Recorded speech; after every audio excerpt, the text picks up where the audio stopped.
মানবতা বিরোধী অপরাধের অভিযোগে ভারতে অবস্থানরত সাবেক প্রধানমন্ত্রী শেখ হাসিনাকে গ্রেফতারের জন্য রেড অ্যালার্ট নোটিশ চেয়ে ইন্টারপোলকে চিঠি দিয়েছে আন্তর্জাতিক অপরাধ ট্রাইব্যুনাল। এরপর থেকে প্রশ্ন উঠেছে, রেড নোটিশ জারি হলে ভারত কি হাসিনাকে ফেরত দেবে? ভারতীয় গণমাধ্যম আনন্দবাজার এক প্রতিবেদনে জানিয়েছে, রেড অ্যালার্ট নোটিশ দিলেই ভারত শেখ হাসিনাকে ফেরত দেওয়ার সিদ্ধান্ত নেবে এমন ঘটনা ঘটার সম্ভাবনা নেই।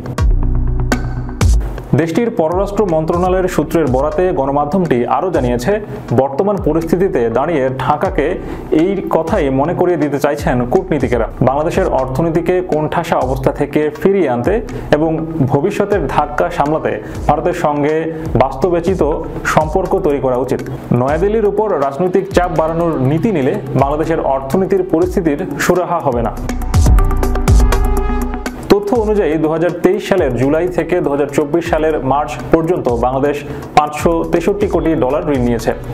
আওয়ামী লীগ জমানার এই ঋণের কিস্তি শোধ করতে হবে এই সরকারকে। আপাতত বিদ্যুৎ বকেয়ার বিষয়টি নিয়ে চাপে রয়েছে বাংলাদেশের অন্তর্বর্তী সরকার।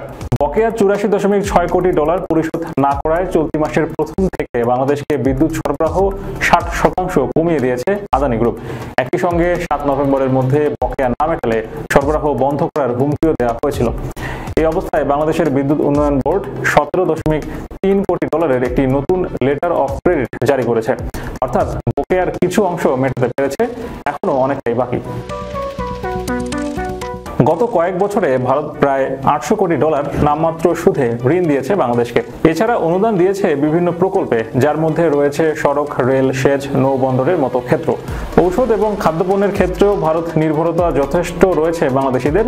আনন্দবাজার জানিয়েছে, 2022-23 আর্থিক বছরে ভারত বাংলাদেশ বাণিজ্যের পরিমাণ প্রায় $1600 কোটি। দ্বিপাক্ষিক সম্পর্কে গুরুত্বপূর্ণ স্তম্ভ হয়ে দাঁড়িয়েছে শক্তি ক্ষেত্রে সহযোগিতা।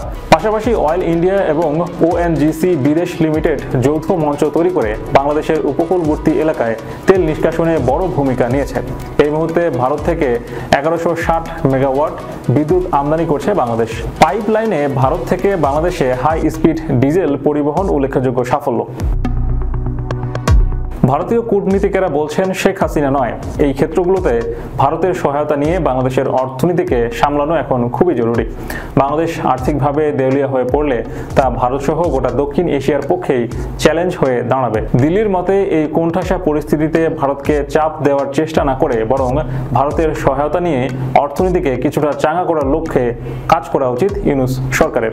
এর আগে গত অক্টোবরে শেখ হাসিনা সহ পলাতকদের গ্রেফতার করে আগামী 18 নভেম্বরের মধ্যে ট্রাইব্যুনালে উপস্থিত করার নির্দেশ দিয়েছেন আদালত। আন্তর্জাতিক অপরাধ ট্রাইব্যুনালের চিফ প্রসিকিউটর তাজুল ইসলাম বলেছেন, ফরমালি আমাদের পক্ষ থেকে ওয়ারেন্ট ইস্যু চলে গেছে বাংলাদেশ পুলিশ সদর দপ্তরে।